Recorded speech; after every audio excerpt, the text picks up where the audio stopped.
Aujourd'hui, nous Merci. recevons Guillaume Cascara et Martin Prado, président et vice-président de l'association Le Trophée Burdigala. Bonjour à tous les deux, comment ça va? Bonjour, ça va très bien. Alors, le Trophée Burdigala, c'est donc une association à la fois humanitaire et sportive et qui met en avant le football. Est-ce que vous pouvez nous présenter cette association et comment est né ce projet? Le projet il est né d'une volonté qu'on avait au départ de proposer une alternative au football qui était pratiqué soit de façon scolaire dans un établissement, que ce soit un lycée ou un collège, soit de façon institutionnelle avec la Fédération française de football, où il faut payer une coûteuse licence pour pouvoir pratiquer son sport favori. Nous, on voulait proposer justement une compétition à tous ceux qui ne pouvaient pas profiter de ces alternatives, en leur proposant un tournoi déjà gratuit au départ et un tournoi qui leur permettait de pouvoir disputer une compétition sans licence, sans un cadre scolaire et ouvert à tous, évidemment, en région bordelaise. Donc la principale contrainte qui vous a motivé pour ce projet, c'était le coût en fait, dans le cadre scolaire ou au sein d'une licence. Il y avait le coût d'abord aussi, mais puis aussi les contraintes qui sont parfois liées à la pratique dans un club, à la pratique scolaire. Aujourd'hui, il y a de moins en moins de jeunes qui veulent s'y soustraire et de plus en plus qui pratiquent le football de manière amateur, de manière indépendante. Et c'est vraiment pour leur proposer une compétition en adéquation avec ce qu'ils voulaient, avec ce dont ils avaient besoin, qu'on a décidé de créer cette compétition. Et d'ailleurs, le succès était immédiatement au rendez-vous. Et avez-vous choisi le foot parce que c'est un sport qui vous passionne ou est-ce qu'il y a une autre raison? D'abord, c'est effectivement le sport qui nous a toujours passionnés, qu'on a toujours pratiqué, mais aussi parce que c'est vrai que c'est un sport extrêmement rassembleur. C'est des émotions, c'est toujours beaucoup de public, c'est une ferveur toujours très importante. Et c'est grâce à cette ferveur, grâce à cet engouement, qu'on a réussi à mettre à côté du football tous les aspects, que ce soit humanitaires ou sociaux, qui font aujourd'hui le succès et la réputation du Trophée Burdigala. Vous parlez donc du foot comme un sport qui rassemble. Qui peut participer au Trophée Burdigala et est-ce un événement, une rencontre mixte? Alors, l'essentiel, au départ, c'était quand même qu'on souhaitait adresser cette compétition aux jeunes. C'est un tournoi par les jeunes et pour les jeunes. Donc, il s'adresse aux 14-20 ans, peu importe leur milieu social. Il faut qu'ils aient entre 14 et 20 ans, qu'ils soient bordelais. Malheureusement, pour l'instant, la compétition est uniquement masculine, mais l'objectif pour l'année prochaine, c'est aussi de pouvoir adresser cette compétition aux jeunes filles qui pratiquent le football. Pour l'année prochaine, vous parlez de juin 2021 ou 2022? On parle de juin 2022, bien sûr. D'accord. Est-ce que vous pouvez nous parler un peu de l'organisation de ce projet et des difficultés que vous avez pu rencontrer pour le mettre en place? C'est une organisation assez complexe parce que d'abord, le Trophée Burdigala grandit très vite. En un an et demi d'existence, on est passé de 3-4 équipes au départ à aujourd'hui une soixantaine d'équipes. Le succès qui a été au rendez-vous a aussi sa part de complexité, de complications. Et donc, pour que le tournoi continue à bien se passer, malgré le grand nombre d'équipes, on a mis plusieurs choses en place, à savoir déjà un nombre d'équipes limité pour participer au trophée en juin. Et puis, les équipes ensemble se sont très bien accordées pour la réservation du terrain, pour l'organisation des matchs, etc. Donc, c'est vraiment cette alchimie qui nous a permis, malgré le fait que les équipes ont été de plus en plus nombreuses, de pouvoir garder une certaine organisation assez carrée. Et puis évidemment aussi les différentes complexités, les différentes complications auxquelles on a pu faire face, c'était le fait que ce projet était un peu inédit. Donc au départ, ça n'a pas été facile de convaincre les sponsors, de convaincre les services publics, de pouvoir trouver des nouvelles idées, de nouvelles manières de procéder. Mais finalement, avec du temps, du travail et puis effectivement plein de bonnes idées qui nous ont été données, on a fini par petit à petit construire ce projet, mais qui évidemment n'en est qu'à ses débuts. L'an dernier, vous avez donc reversé les fonds collectés aux associations Rêve et Tout à l'Abri, deux associations bordelaises. Pourquoi avoir choisi ces deux associations et allez-vous collaborer de nouveau ensemble pour la prochaine édition du trophée? Alors justement, cet aspect humanitaire, il existe uniquement depuis cette année parce que grâce au succès de l'année dernière, on voulait donner une dimension supplémentaire cette année et c'était très important pour nous de soutenir des associations caritatives locales qui agissent localement.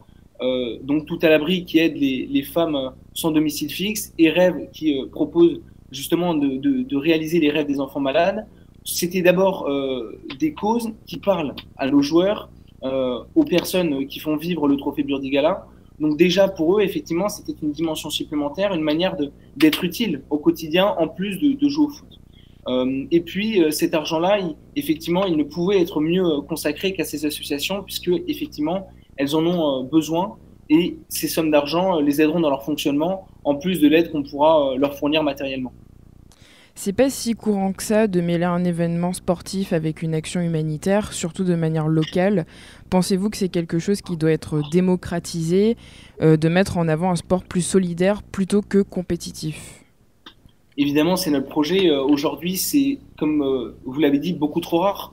Nous, c'est apparu comme une évidence parce qu'on était au contact de ces associations et effectivement, en tant que jeunes, souvent décriés comme ne faisant pas grand-chose en dehors, on avait envie de prouver qu'on pouvait tous, les centaines de joueurs, participer chacun à notre niveau justement au soutien de ces associations. Et quand on regarde, que ce soit par exemple le football ou le sport de manière plus générale, trop peu encore se mettent vraiment au chevet de ces associations et trop peu les soutiennent encore de manière assez importante. Donc, on ne veut absolument pas être un modèle, mais en tout cas, nous, c'est intéressant de faire passer ce message-là que c'est possible de pratiquer sa passion, à savoir le football, aujourd'hui et un autre sport peut-être demain, tout en aidant des associations qui en ont besoin. Et que pensez-vous du rapport que la société a avec le football? C'est un milieu un peu tout feu tout flamme, comme on peut dire, où il y a beaucoup d'argent, c'est un véritable business.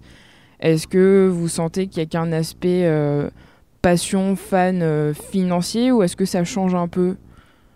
Effectivement, c'est ce que le trophée Burdigala l'année dernière et cette année continue encore de prouver, c'est-à-dire que si le foot professionnel est complètement tombé, certains pour le mieux, d'autres pour le pire, complètement dans un foot business, notre association a complètement encore montré que justement cette ferveur amateur existe encore bel et bien et qu'elle fait la fierté de ce sport parce que c'est effectivement un sport qui est dans l'histoire et qui continue à exister de par la ferveur incroyable de tous ceux qui le pratiquent, de tous ceux qui le supportent. Et donc effectivement, nous, c'est important de conserver ce côté amateur parce que c'est évidemment ce qui fait notre force. C'est pour ça qu'on a limité le nombre de joueurs licenciés pour conserver un aspect amateur important, puissant, et que la priorité soit toujours donnée aux joueurs amateurs, parce que au-delà de leur donner ce cadre et cette possibilité, c'est aussi eux qui font la force et la ferveur, contrairement à effectivement, si c'était uniquement des joueurs licenciés, il y a un cadre extrêmement institutionnel. Donc, comme vous l'avez dit un peu plus tôt, votre association existe depuis 1 an et demi à peu près, donc en pleine pandémie de Covid. Comment la crise sanitaire a-t-elle impacté votre projet et est-ce que ça a eu un impact négatif? Oui, alors l'aspect sanitaire qu'on traverse en ce moment a forcément impacté toute la préparation du tournoi et l'événement même qui l'année dernière a été un peu compromis mais qui a malgré ça pu se tenir. Et cette année est encore incertain mais nous avons bon espoir bien sûr. Et toute la phase de préparation avant qui est Horizon 2021 pour le trophée 2021 est forcément plus complexe et difficile à mettre en place et actuellement suspendu. Mais tout de même, effectivement, le corona a eu un impact que j'aimerais presque qualifier de positif, puisque effectivement, le confinement, le premier, et puis les confinements suivants, les restrictions sanitaires ont eu un impact justement négatif sur le sport au quotidien. De moins en moins de jeunes ont pu pratiquer leur sport. Et c'est justement dans ce cadre-là que le trophée Burdigala a pu être considéré par certains comme une alternative, à savoir une alternative amateur, mais une alternative qui, justement parce qu'elle n'appartenait pas au cadre institutionnel comme la Fédération française de football, a pu parfois continuer à jouer. Et donc ces jeunes-là qui parfois ne pouvaient plus pratiquer de sport ont pu considérer le trophée Burdigala comme un échappatoire, comme un endroit où ils pouvaient finalement pratiquer ce sport-là. Donc on a pu quand même profiter de cette pandémie pour pouvoir s'adresser à plus de jeunes et leur proposer une véritable alternative.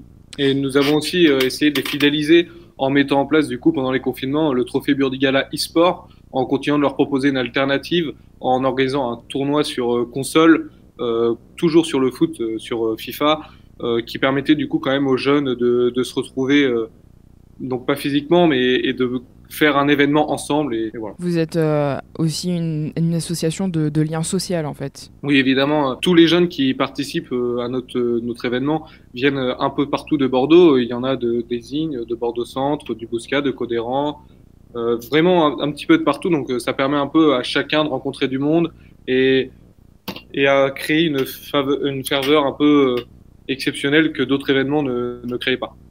Et pour parler du tournoi en lui-même, est-ce qu'il s'agit d'un tournoi classique, c'est-à-dire avec des sélections, des quarts de finale, demi-finale, finale? Oui, évidemment, parce que on souhaitait être inédit sur certains aspects, comme par exemple l'aspect humanitaire, l'aspect social que souvent des compétitions plus institutionnelles n'ont pas. En revanche, le modèle classique, on ne souhaitait pas forcément en changer parce que c'est un modèle qui parle à tous. Et effectivement, aujourd'hui, un jeune, peu importe d'où il vient, peu importe ses expériences, qui va pratiquer cette compétition, qui va pouvoir y participer, va retrouver un peu tous les éléments qu'il pourrait retrouver ailleurs, mais sans les désavantages. Donc pas de licence à payer, pas forcément de cadre scolaire auquel être rattaché, simplement effectivement une compétition comme les autres, mais en étant plus utile et avec moins de contraintes. Et comment on fait pour s'inscrire? Pour s'inscrire, c'est très simple, il suffit de constituer une équipe, de créer une page sur les réseaux sociaux pour justement pouvoir être vu, pouvoir partager ses résultats. Donc chaque jeune peut effectivement consulter les résultats des autres équipes. Donc c'est aussi ça, c'est aussi effectivement un peu comme on suivrait la Ligue 1 ou la Coupe du Monde. On peut suivre les équipes du Trophée Burdigala. Et pour s'inscrire, effectivement, comme les inscriptions sont ouvertes à tous, il suffit de candidater. Et ensuite, ce sont les équipes les plus investies, qui ont joué le plus grand nombre de matchs, qui seront sélectionnées pour le Trophée 2021. Et question peut-être anecdotique, pourquoi avoir choisi le nom Burdigala? Alors c'est effectivement une question qu'on nous pose rarement, mais qui est intéressante, parce que tout simplement, Burdigala est le nom antique de Bordeaux, et on voulait vraiment donner à cette compétition un nom local, parce que par définition, notre compétition est locale. Je suis un fervent amoureux de ma ville, de Bordeaux, et cette compétition à tous les échelles, que ce soit les partenaires, parce qu'effectivement on est soutenu par les Girondins de Bordeaux, que ce soit les associations, elles sont toutes locales. Donc c'était important pour nous d'avoir un nom qui reflétait notre association et notre projet, et le mot Burdigala, qui justement rappelle le nom de la ville, était effectivement très à même de représenter notre projet. Donc pour l'instant, vous avez un ancrage local, mais est-ce que vous avez une volonté ou des envies de vous étendre nationalement? Oui, alors bien sûr, on aimerait bien développer un peu le Trophée Burdigala et lui donner vie dans une autre ville de France, plutôt dans le nord. Mais bon, on travaille encore sur ce projet, rien n'est fait, mais on a vraiment une envie de développer le projet pour pouvoir l'ouvrir à plus de jeunes et pas que à Bordeaux. Il y a aussi effectivement une demande des jeunes d'autres villes qui sont intéressés par ce projet, et effectivement avec un peu de travail, avec un peu d'organisation, on a vraiment envie de proposer un maximum de jeunes dans un maximum de villes cette compétition, parce que là où on a pu être utile à Bordeaux, on le sera aussi à Lille, ou on le sera encore aussi à Paris, ou peut-être à Lyon. Donc effectivement c'est le projet. Donc pour l'instant l'objectif ça reste quand même d'organiser la meilleure compétition possible pour les jeunes à Bordeaux. Mais effectivement, si on peut s'adresser à de plus en plus de jeunes et être plus utile dans d'autres villes, c'est effectivement le projet vers lequel on se destinera, et bien évidemment. Et concrètement, quels sont vos objectifs pour cette année et par rapport à l'édition de l'an dernier? Déjà, cette année, c'est 2 fois plus d'équipes, c'est beaucoup plus de sponsors, plus de budget, plus d'événementiel. C'est une meilleure compétition qui est proposée. Donc, on lui a donné une dimension supplémentaire à tous les niveaux. Ça, c'est par rapport à l'an dernier. Ensuite, par rapport aux autres années, ce sera d'avoir toujours plus d'équipes, d'avoir toujours plus effectivement de choses à proposer, que ce soit par exemple dans l'insertion sociale, que ce soit dans les dispositions, les formations professionnelles, leur proposer éventuellement quelque chose. Ce sera d'aller sur tous les terrains où les jeunes représentent l'avenir, mais où ils ne sont pas assez représentés. Parce qu'effectivement, une compétition, par exemple, sportive organisée par des jeunes qui a une certaine dimension, c'est très rare. Et donc, effectivement, nous, notre objectif maintenant, c'est d'être présents sur presque tous les terrains où les jeunes ont besoin d'être représentés. Voilà, on parlait tout à l'heure de l'aspect social et humanitaire, mais l'aspect professionnel et l'insertion professionnelle représente aussi une partie peut-être intéressante dans ce projet-là. Donc en tout cas, dans l'avenir, c'est là où on veut être présent, que ce soit pas simplement une simple compétition sportive, mais une compétition qui rassemble tous les éléments de la vie des jeunes en fait. Donc vous adressez surtout aux jeunes de 14 à 20 ans, donc ça va du collège jusqu'à l'université, aux études supérieures. Comment ça se passe pour votre communication? Comment est-ce qu'on vous connaît? Est-ce que c'est des gens qui sont passionnés de foot et donc qui font des recherches et qui tombent sur votre événement? Ou est-ce que vous démarchez également des jeunes? Alors, pour nos moyens de communication, on utilise principalement les réseaux sociaux. Donc, on a trois réseaux sociaux principaux. On a une page Facebook, on a principalement une page Instagram qui compte maintenant plus de 1300 abonnés et une page LinkedIn. Donc, là-dessus, nous communiquons au maximum et c'est là que nous pouvons interagir avec les différentes équipes, les différents joueurs et proposer tout notre contenu et donner les nouvelles au fur et à mesure. C'était aussi intéressant d'être présent sur une plateforme qui, par définition, parle aux jeunes. On se veut être une compétition par les jeunes pour les jeunes. Donc, être massivement présent sur les réseaux sociaux était déjà la meilleure manière de se faire connaître et ensuite la meilleure manière de proposer une communication en adéquation avec ce que les jeunes souhaitaient et ce dont les jeunes avaient besoin.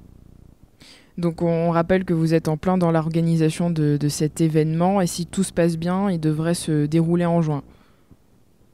C'est ça, du 1er au 27 juin, avec la finale qui aura lieu le 27 juin entre les deux équipes finalistes. 16 équipes, en tout près de 250 joueurs, et donc une compétition qui contiendra plus de 30 matchs. Donc sportivement, une compétition assez importante et auxquelles s'ajouteront effectivement les aspects sociaux et humanitaires. Et est-ce qu'on peut encore s'inscrire ? Malheureusement, les éditions sont closes pour cette année, mais les éditions pour l'année prochaine vont bientôt ouvrir. Avec effectivement beaucoup plus de places que cette année, probablement le double. Donc n'hésitez pas à nous contacter pour vous inscrire et nous serons très heureux de vous parler du projet. Mais il y a encore de la place pour le public, j'imagine. Pour le public, bien évidemment, puisque pour la finale, nous aurons sans doute un véritable stade avec des gradins. L'année dernière, c'était déjà plus de 250 personnes qui avaient assisté à la finale. Cette année, nous comptons sur environ 600 personnes, avec évidemment un aspect événementiel, que ce soit de la sonorisation, une buvette ou un aspect pyrotechnique, pour évidemment pouvoir faire profiter aux jeunes de quelque chose de différent que le simple football, et une partie restauration qui sera présente sur chaque match des phases finales. Donc c'était aussi ça qu'on souhaitait proposer en ces temps de Covid aux jeunes, pas simplement de pouvoir regarder le match de football, mais aussi de pouvoir profiter d'un petit peu plus de vie que ce que l'on a en ce moment. Et donc on peut vous retrouver sur vos réseaux sociaux, donc Instagram, LinkedIn et Facebook. Eh bien, merci beaucoup Guillaume Cascara et Martin Prado d'avoir répondu à nos questions et bon courage pour la suite. Merci beaucoup, à bientôt.